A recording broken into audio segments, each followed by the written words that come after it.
Welcome to the Motivation Without the Hype podcast with your host, Gez Perez. He's an author, high-performance coach, and motivational speaker. This show brings you inspiring messages and interviews to unleash your greatness in life and in business. So let's get started.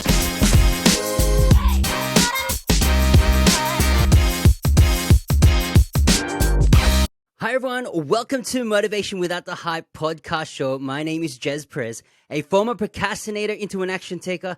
We bring you inspirational messages and interviews, including motivational insights, tips, principles, and proven strategies that you can take action without the hype in unleashing your greatness in life and in business. Now, we appreciate you plugging in and spending time with us, and we have a very special guest all the way from Bali.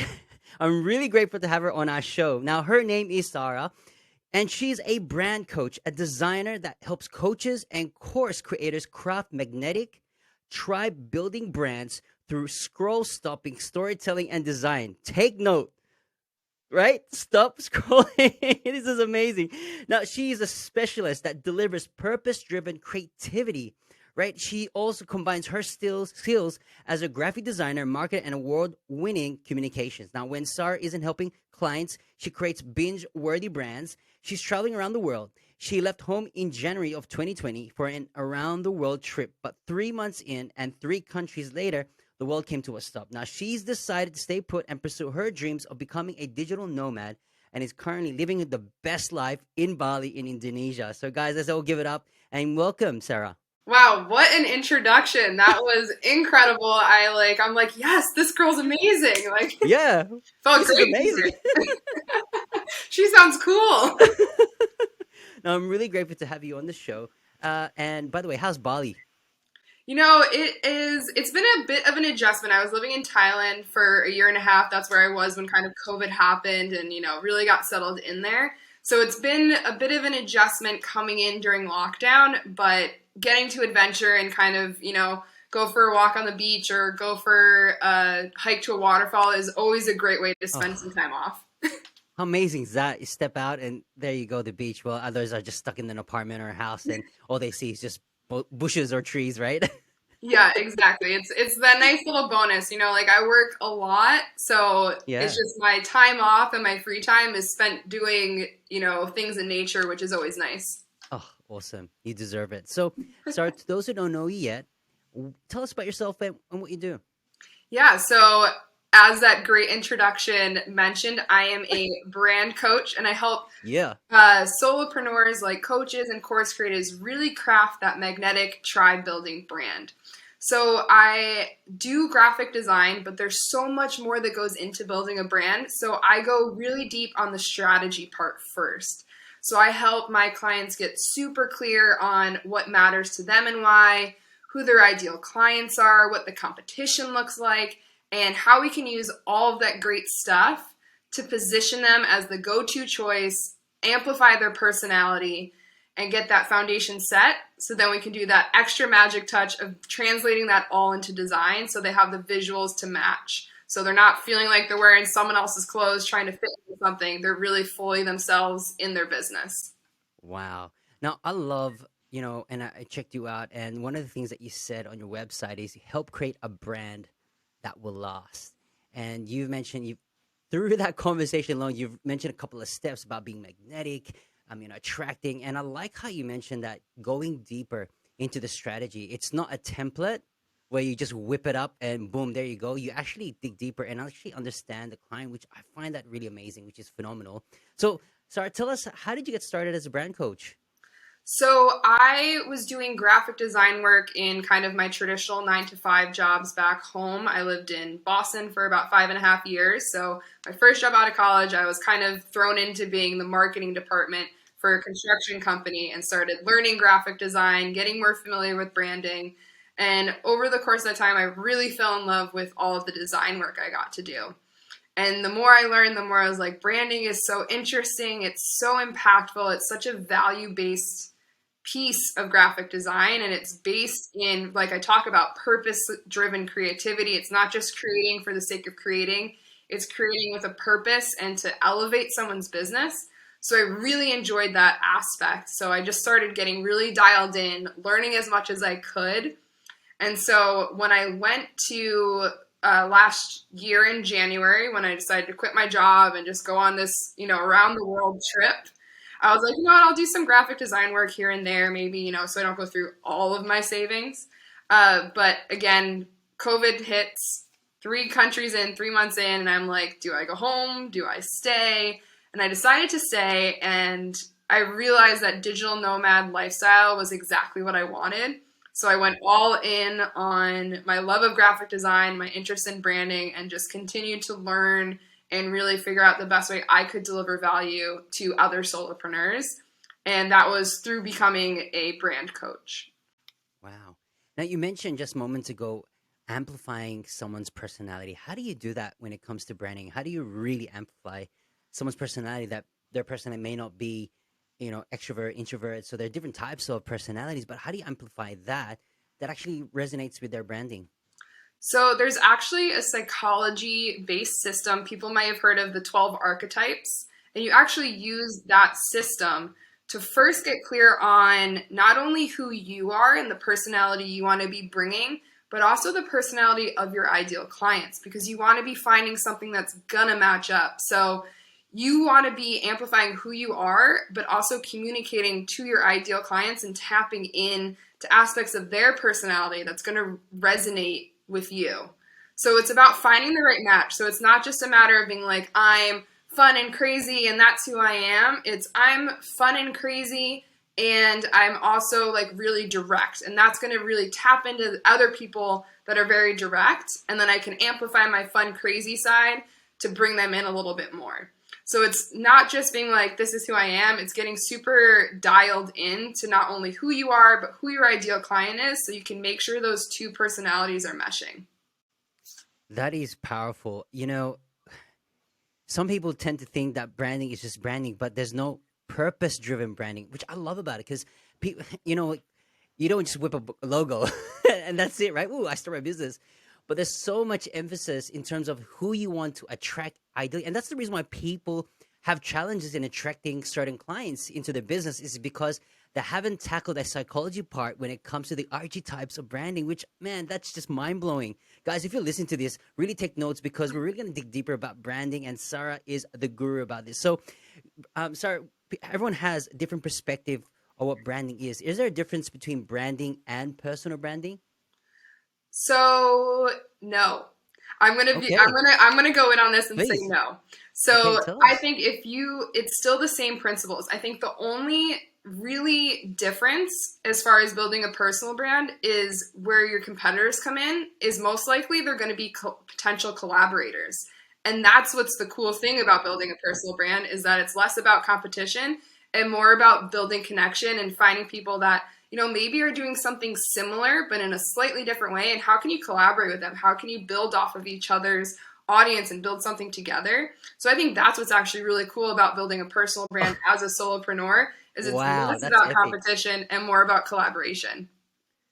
People don't tend to think about that perspective, what you just mentioned right now, because that's just a mic drop insight.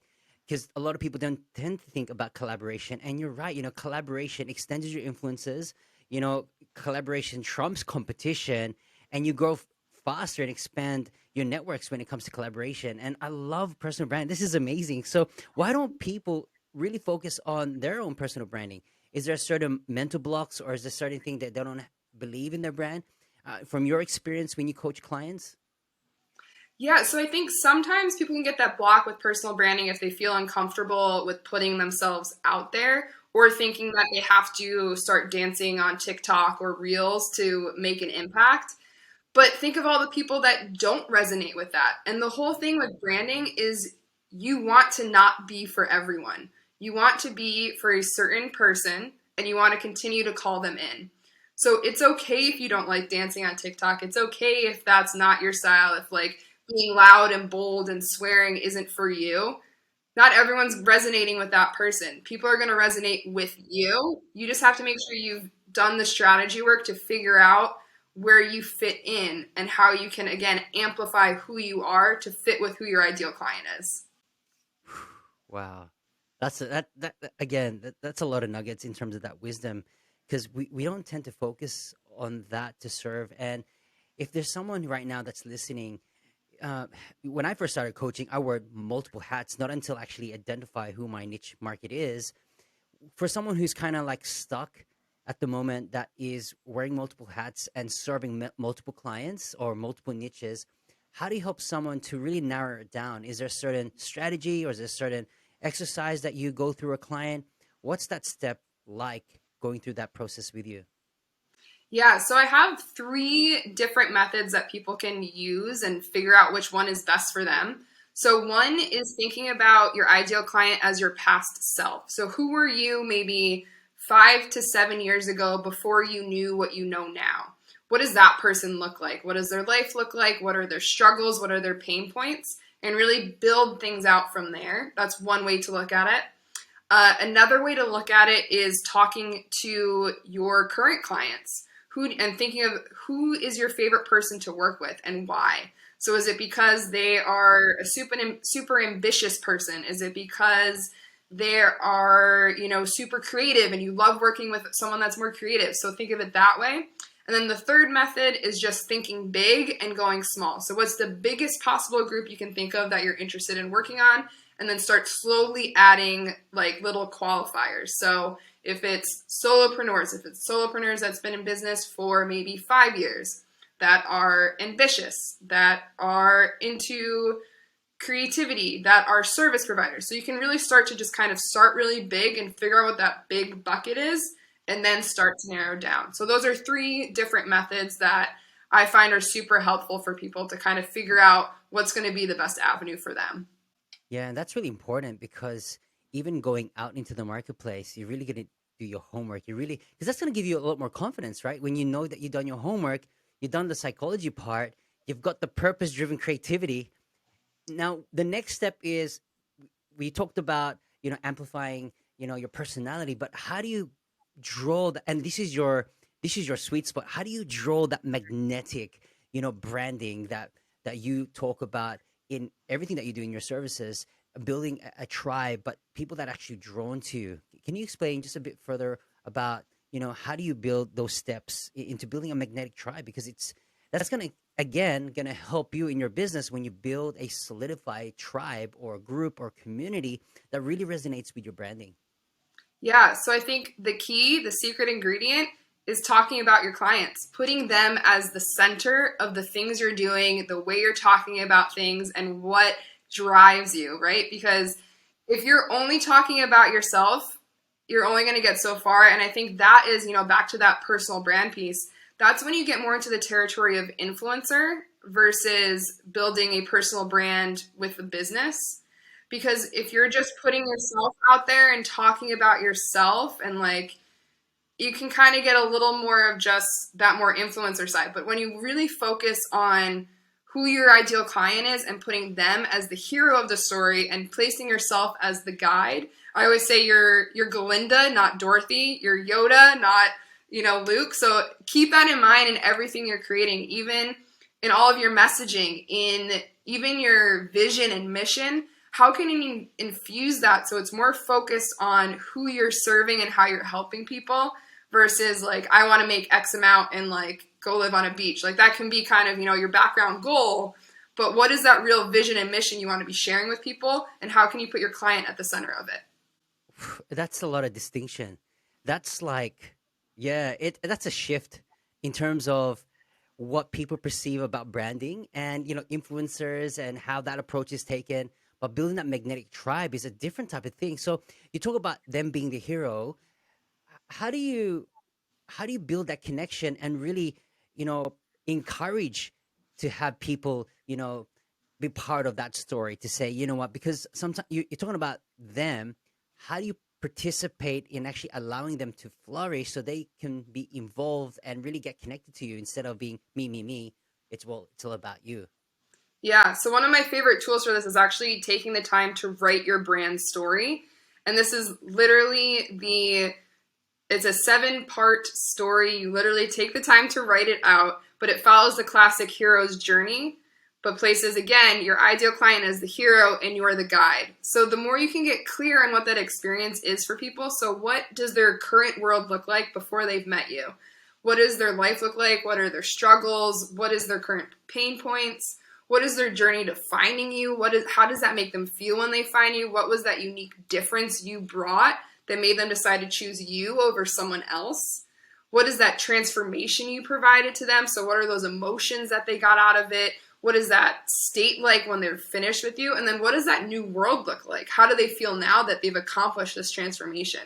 So when you take the time to actually write that out and craft your brand story, it's going to be 10 times easier to create social media posts, blog posts, come on podcasts, and actually talk about those things because you took the time to actually write it out and define it, because you're going to see it more now when you interact with your clients. You're going to be like, I know how to talk about this transformation now.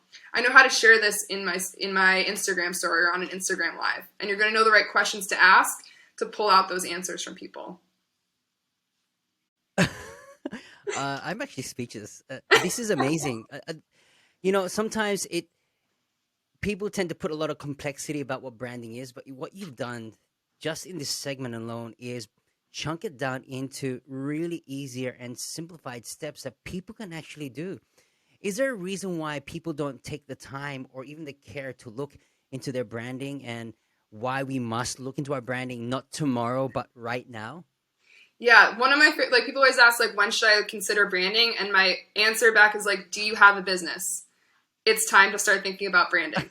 Because branding is all about how you're making people feel, what your reputation is. And so even if you decided I'm not going to worry about branding and intentionally start to craft it, your brand is building because people are interacting with you and forming opinions about you. So that your brand is building whether you intentionally decide to craft it or not. So obviously I'm a super big proponent of this is something you have to be thinking about. And I think the reason people don't is because they get caught up in the more visual aesthetics piece and with things that are kind of quick fixes to solutions, instead of getting deep into what is the actual experience they want to be providing for people. So when you're in those early stages, don't get too caught up in the aesthetics part, as much as I love it because I'm also a designer, is get super clear on those foundational pieces, right? Like what matters to you? What do you stand for? How do you want to be going about your business? Who's your ideal client? What does the competition look like? How can you position yourself to stand out and where the gaps are in the industry? Then start to implement and start to build out that expression. So build out the visuals and, your personality, your unique vocab list, all of those things that are going to really bring your brand to the next level. Wow. So could I just ask, sometimes businesses or business owners may not have the budget, or they tend to think that maybe I should not spend an investment with branding because maybe it's not ideal for me, or there's two type of factors where I don't have the budget or I don't think it's really important for me. Can you provide a distinction between the both, and what's the best strategy? Yeah, so I think, again, it's working on those more strategic elements, so those foundational pieces. And when you do look into branding, I highly recommend make sure you are looking for someone that does do it from a strategic point of view when you are ready to invest. Because if you just throw money at something that maybe is lower cost, but is a quick fix, it's going to be putting a Band-Aid over the situation, because it's not going to position yourself as an authority. It's not going to actually do what it's meant to do, which is help you stand out.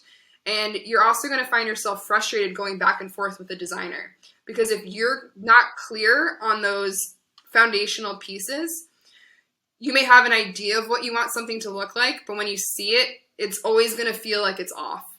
So you need that foundational work in the beginning before you invest in the visual design. So I think it's okay to use things like Canva to create something. I would very much avoid using anything that's a template, because again, that's not going to do what it's meant to do, which is help you stand out. If you want to do something, low budget on Canva, I think that's fine. But after about, 6 months in your business, if you really want to start taking your business seriously and actually think about it as an opportunity to build a brand, I think you have to start considering investing in branding. I 100% agree with that. because, when I first started, I went to Fiverr at the time when I first started my business. And tell you what, good work, but there's lack of strategy. It's like, what do I want? But there was nothing of the behavior psychology attached to the brand. And I went through at least 3 to 4 times trying to find the perfect that resonates with me, but then I'm spending a lot more money. So if I actually have the exact same amount of my third iteration, then that'll be a worth investment to just really invest into a really good branding coach or consultant who knows their stuff, right? And so I learned the hard way. And then that's when I started to invest into a branding consultant. And that's when we work through the psychology. But that's why everything you're saying, like, yeah, yeah, like I totally agree. Like, but back then I didn't know, like, oh, it's not important. But when you start to iron out the details and really find out the psychology and behavior stuff, then you start to attract the clients that you really wanted to serve, which is fantastic. But my question is to you, Sarah, is there a certain timeline of how long your brand should be there for? Should it be 3 to 5 years? What's the time frame to revamp your brand or revamp your message? Yeah, I think that about the 5 year mark is a good time to, reevaluate and see if there's anything that needs to change.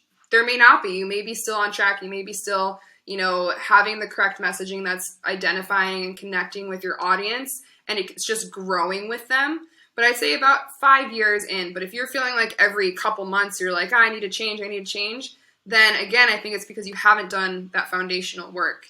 And then I do believe that you should take time in those early stages to define the maybe like 3 to 5 things that no matter what direction you take your business in will always be there. So that really dials into like what's important to you and how you want to be going about your business, so that that can really stay true to who you are and what matters to you, no matter where you go with how you decide to grow your business. But again, about the 5 year mark is a good check-in to see if there's anything that needs to be tweaked or adjusted, or perhaps a complete rebrand, but definitely not less than that.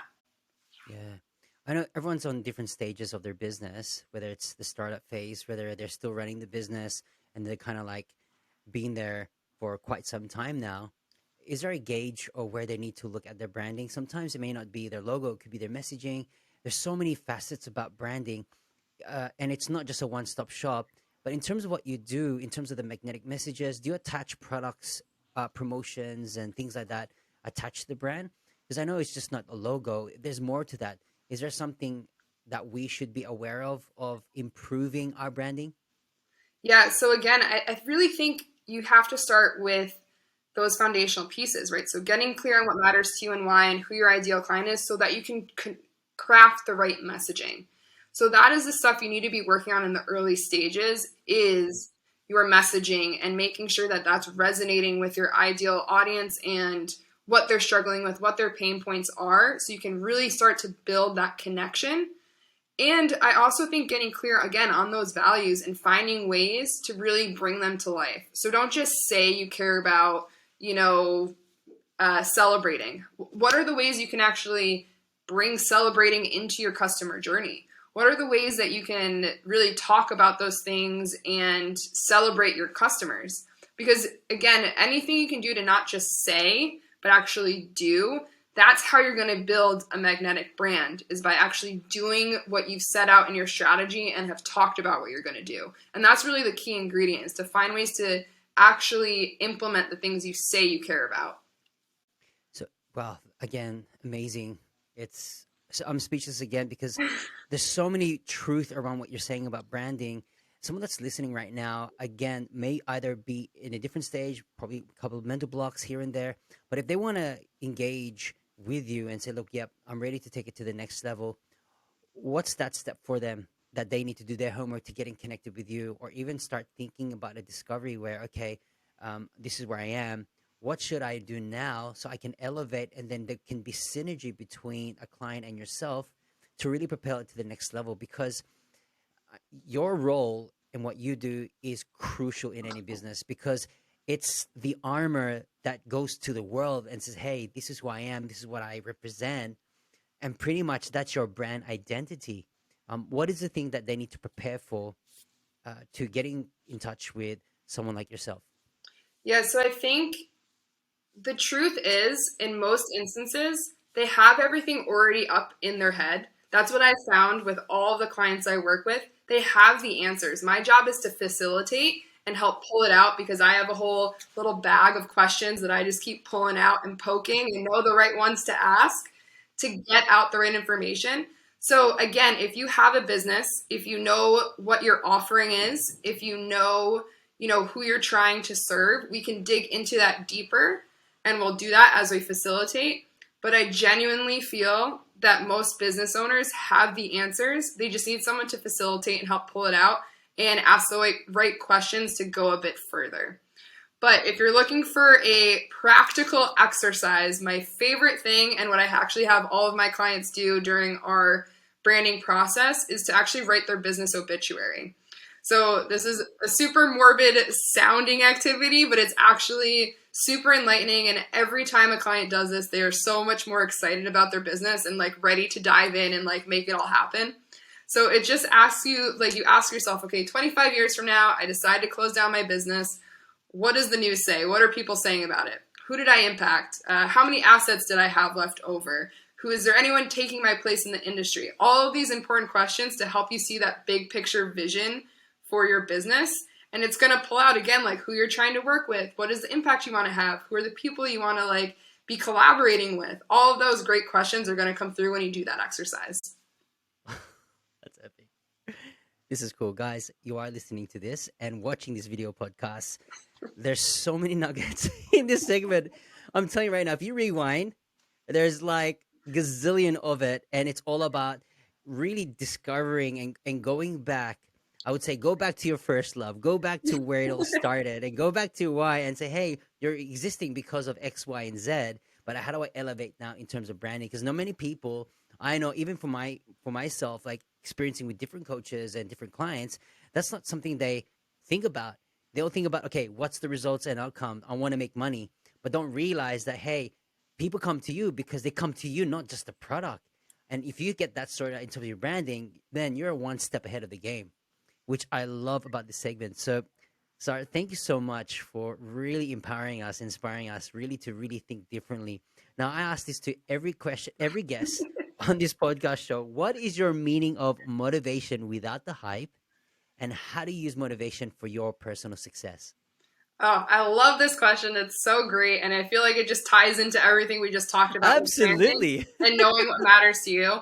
So from a professional within my business, seeing my clients' reactions and how much more excited they are about their business is incredible. I've had clients, one of my clients said, I saw the mood board and I nearly cried because it was the first time I saw, everything that I had in my head actually come to life, and things that I thought had no business coming together started to come together. So getting to be a part of that and actually see people get excited about their business is incredible.